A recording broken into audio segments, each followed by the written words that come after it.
शेखर, तूने फोन किया था कि नहीं साकेत जी को? आए क्यों नहीं अब तक? जी मैंने फोन कर दिया, साकेत जी आते होंगे। देविका मेरी बात तो सुनो, देविका मेरी बात तो सुनो एक सेकंड।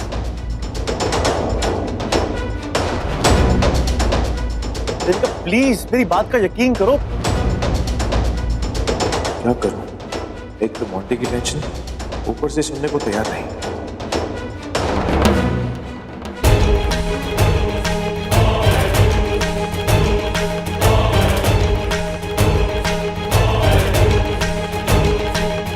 देख लिया मेरे फैसले के खिलाफ जाने का नतीजा।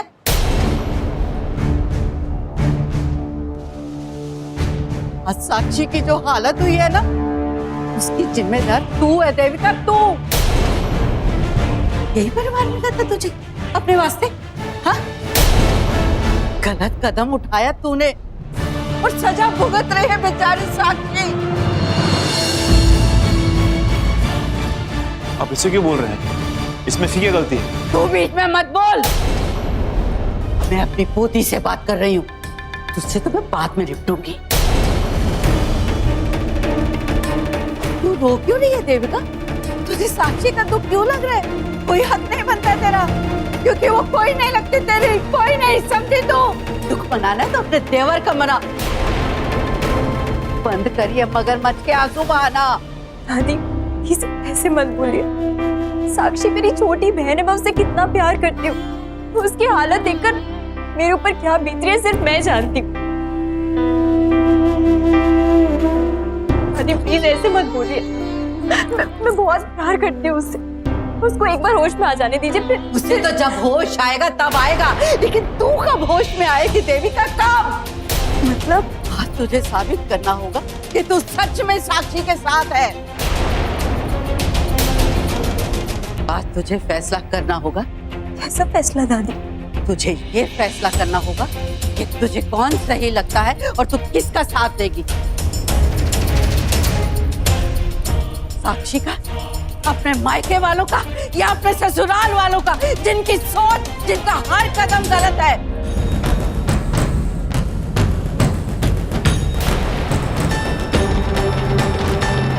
चुप क्यों खड़ी है देविका? बता। ये लोग कह रहे हैं कि हमारी साक्षी ने मोंटी को फंसाया है, उसके चरित्र पर कीचड़ उछाल रहे हैं ये लोग।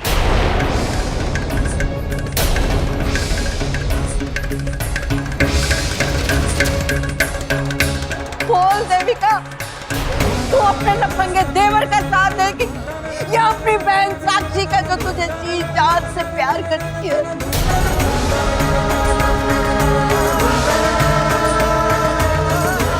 आज तो इस पार या उस पार।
सब ठीक हो जाएगा। नहीं रोके पल्लवी, बस तू इतना पता कर ले साक्षी को कौन से पुलिस थाने लेकर गए और मुझे लेके चल प्लीज। मुझे साक्षी के पास जाना है, प्लीज लेके चल। माँ का इस तरह तड़पना नेचुरल है, लेकिन अगर मैं उनको वहां ले गई तो उनकी तबीयत और खराब हो जाएगी। अरे माँ आपको पता नहीं, भूल गई। थोड़ी देर पहले मेरी पापा से बात हुई थी, वो साक्षी को ले आएंगे। बस वो कुछ फॉर्म वॉर्म जो होते हैं वो भरने, तो फिर आपका जाना तो बनता ही नहीं। कहीं ऐसा ना हो कि हम वहाँ जाए और वो लोग यहाँ घर आ जाए, है ना? अब मैं आपके लिए पानी लेकर आती हूँ।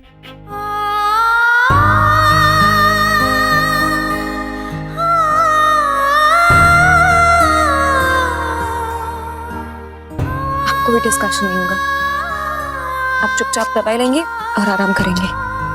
हम बीमार, ये क्या हो रहा है हमारे साथ? वो साक्षी, वो तो अपने किसी दोस्त के फंक्शन के लिए गई थी ना, फिर वहाँ पुलिस कैसे आ गई और उन्होंने साक्षी को ही क्यों गिरफ्तार किया? ऐसा क्या कर लिया साक्षी ने? हाँ, हमारी साक्षी ने कुछ नहीं किया। ये जो भी कुछ हुआ है, कुछ ना कुछ गलतफहमी जरूर है।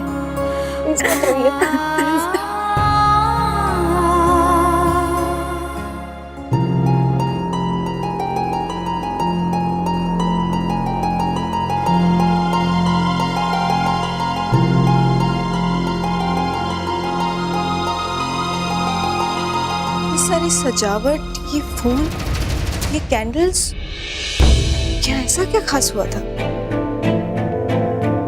दी ने तो मुझे इसके बारे में कुछ नहीं बताया। कुछ तो गड़बड़ है।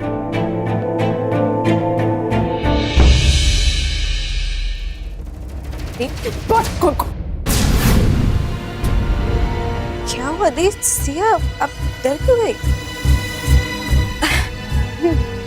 नहीं सिया, मैं डरी नहीं, मैं बिल्कुल ठीक हूँ। वो तुम्हारा इंतजार करते करते आंख लग गई। पक्का? आप मेरा इंतजार कर रही थी ना? ऑफ कोर्स सिया, पक्का। कैसे सवाल कर रही हो तुम? तो ये सारी सजावट कैसे फिर? यहाँ कोई आया था या आपको किसी के आने का इंतजार था? Are you mad Siya?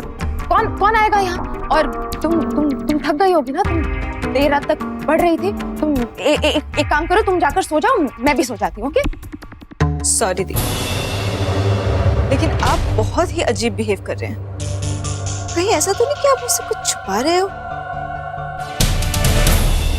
Siya, सवाल पे सवाल, इतने सवाल क्यों कर रही हो तुम? तुम्हें और कोई काम नहीं है क्या? मैं कभी तुमसे इतना सवाल करती हूँ कि तुम कहाँ जा रही हो, क्यों जा रही हो, किसके साथ रहोगी, कब आओगी, कब जाओगी? तुम इतने सवाल क्यों कर रही हो? जब मैंने तुमसे कहा कि कुछ नहीं है तो कुछ नहीं है। ओके, जाओ और जाके चुपचाप सो जाओ, मुझे भी सोने दो।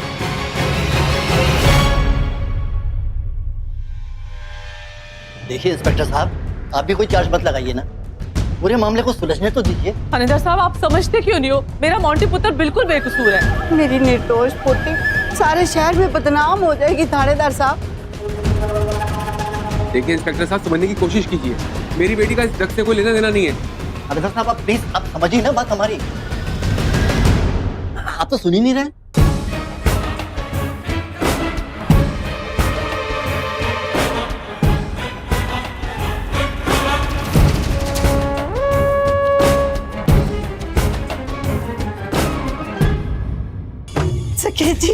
सकेत जी आ गए।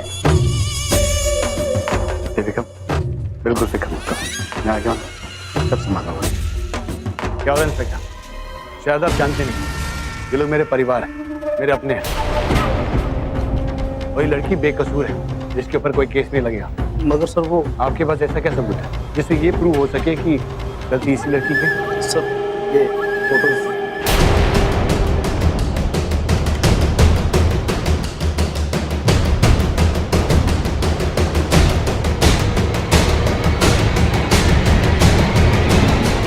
क्या हो गया? आप ठीक तो ना? अरे इसमें साफ साफ दिखाई दे रहा है कि लड़की बेहोश है।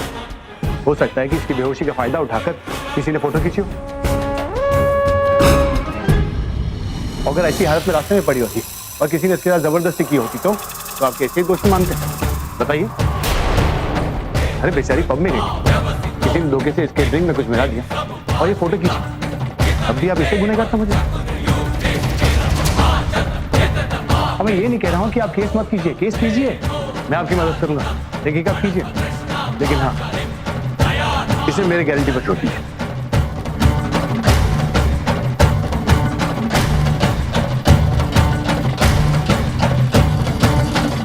इंस्पेक्टर साहब, अगर आप इस लड़की को छोड़ेंगे तो आपको मेरे मोंटी को भी जमानत पर रिहा करना पड़ेगा। इंस्पेक्टर, मैं इस लड़की की गारंटी दे सकता हूँ, रिस्की नहीं। अगर आप आपकी गारंटी पे छोड़ना चाहते हैं तो छोड़िए। ये क्या बोल रहे हो साकिब? तो तुम भूल गए तुम हमारे रिश्तेदारों के उनका साथ दे रहे हो? तो भूलो मत, तुम्हारी बहन मेरे बेटे से भी आई है, समझे? अच्छा, आपको अभी याद है कि मैं आपका रिश्तेदार हूँ? पहले आप भूल गए थे क्या? याद कर रहा हूँ। बकवास बंद कर साकिब, ये सब बातें करके मामला और मत उलझा। वर्मा, तुमने सोच कैसे लिया कि हम लोग इसकी हेल्प लेंगे? मोंटी जेल में सड़ता मर जाए लेकिन मैं इसकी हेल्प नहीं लूंगा। और आप मुझ पे विश्वास करो, मैं हूं ना, मैं मोंटी को कुछ भी नहीं होने दूंगा। लो, आपका काम हो गया। वैसे इंस्पेक्टर, अगर कोई आदमी ड्रग्स के साथ पकड़ा जाता है तो क्या हालत है उसका? सर, जुर्म तो काफी संगीन है, उसके लिए लंबी सजा भी हो सकती है। और रही बेल की बात, बहुत मुश्किल है सर। इंस्पेक्टर साहब, एक सवाल मेरा भी है आपसे। जी पूछिए। संगीन जुर्म साबित कैसे होता है? क्योंकि मोंटी की जेब से ड्रग्स मिले तो इसका मतलब ये हुआ कि ये गुनहगार, राइट? अगर वही ड्रग्स आपकी जेब से यहाँ पर इसकी गाड़ी से मिले तो कल को आप दोनों ही गुनहगार हो जाओ, और कानून के हिसाब से आप दोनों को सजा मिलनी चाहिए। खैर, ये काम कोर्ट का है, तो कोर्ट को डिसाइड करने दो कि कौन गुनहगार है और कौन नहीं। रही बात लड़की की, तो आप लड़की को रिहा कर सकते हैं, मुझे कोई प्रॉब्लम नहीं। उसके घर वाले उसको लेके जा सकते हैं, और मैं भी गारंटी लेता हूं उस लड़की की। और रख अपनी गारंटी अपने पास, हो सकते तेरे भाई को छुड़ाने के काम आ जाए। वो क्या, तू देख ली ना सच्चाई की पावर, इसीलिए सके जी हमारा साथ दे रहे हैं, तेरा नहीं। और तू भी देख ले देविका, कहाँ तो तू राजमहल में जाने वाली थी और कहाँ पहुंच गई इन टटपूंजियों के घर।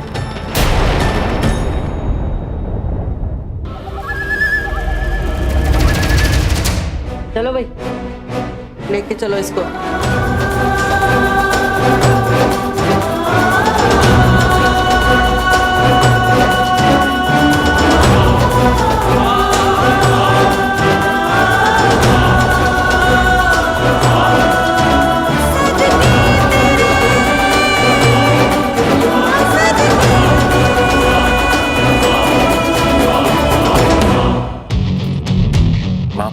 अब एक काम करो, मोंटी का ध्यान रखो, मैं अभी आता हूं।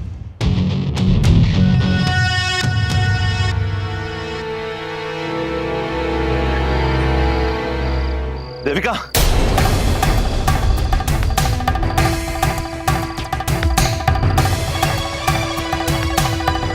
दादी, मैं 2 मिनट में आती हूँ।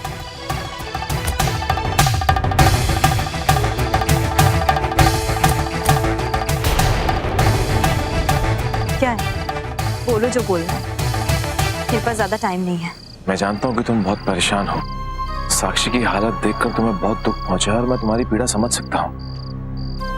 लेकिन देविका, मैं बस इतना चाहता हूं कि तुम इस पूरे मामले को एक बार सोचो, वो भी आराम से।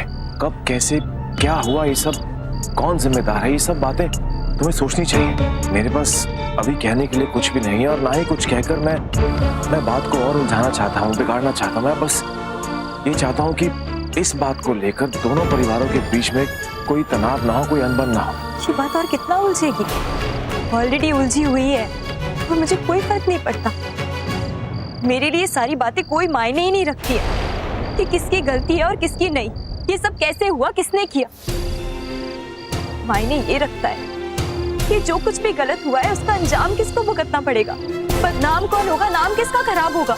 मेरी बहन का रवि, साक्षी की बदनामी होगी, पूरा शहर उसके बारे में बात करेगा। तो तुम्हें जरा सा भी अंदाजा है जो पिक्चर्स इंस्पेक्टर साहब ने हम लोगों को दिखाए हैं वो किसी और ने खींची है। जाने उस इंसान ने अभी तक वो पिक्चर्स किस किस को दिखा दी होंगी, किस किस के सामने साक्षी की वो फोटोज आई होंगी। अभी तक तो लोगों ने सोच भी लिया होगा कि साक्षी एक गिरी हुई आवारा लड़की है। और मोंटी का क्या, अभी वो जेल में, थोड़े दिन में घर वापस आ जाएगा या फिर थोड़े महीनों में। उसके बाद केस तो चलता रहेगा, कोर्ट चाहे जो भी फैसला सुनाए। साक्षी के फेवर में हो या अगेंस्ट में, क्या फर्क पड़ता है? लोग तो तब तक मान चुके होंगे ना कि साक्षी गिरी हुई है, उसने किए है गलत काम।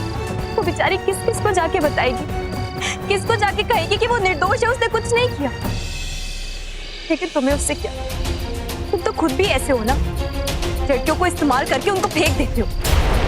इस वक्त मेरे लिए सिर्फ इतना जरूरी है कि मैं अपनी बहन का साथ दूं, उसकी इस मुश्किल घड़ी में मैं उसके साथ खड़ी रहूं, उसको टूटने ना दूं। और एक बात और, अभी साक्षी जैसे ही होश में आएगी मैं उससे पूछूंगी कि क्या हुआ था, उससे सारी सच्चाई जानूंगी। और अगर उसने मुझसे कहा कि मोंटी इन सब चीजों में इन्वॉल्व है, तो मैं मोंटी को छोड़ूंगी नहीं, ये वादा है मेरा।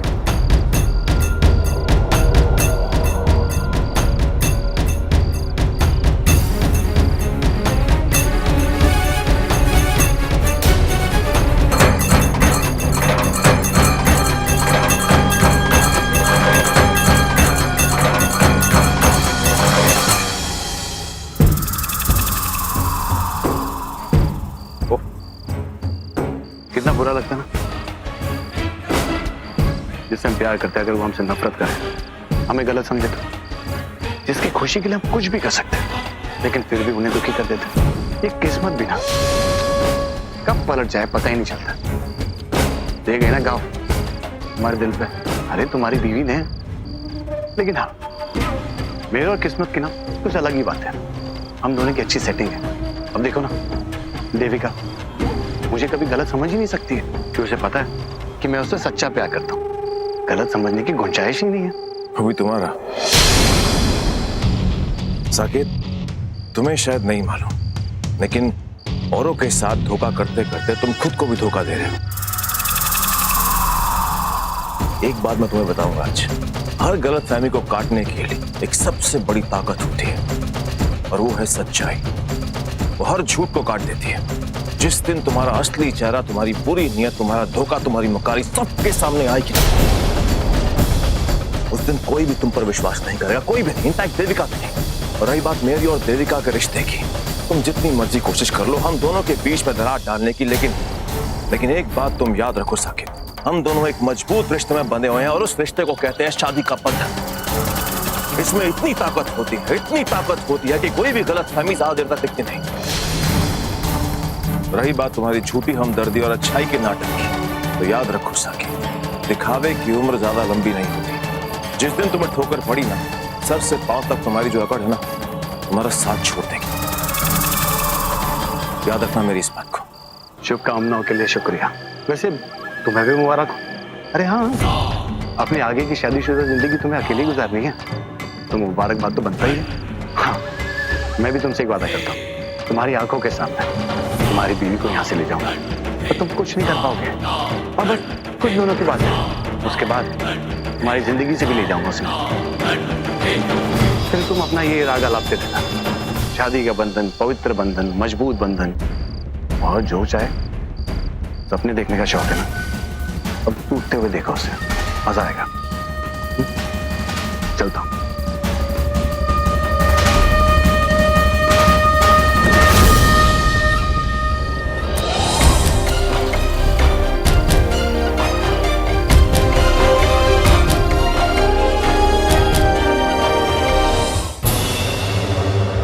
माँ, बेटी, बेटी, साक्षी आप लोग, ये साक्षी कहाँ है? बेटी बताओ ना, साक्षी कहाँ रह गई है? साक्षी, साक्षी, शेखर जी क्या हो गया इसे? ये सब बेहोश हालत में क्यों है? बिठा दो पहले से। संभाल के, संभाल के।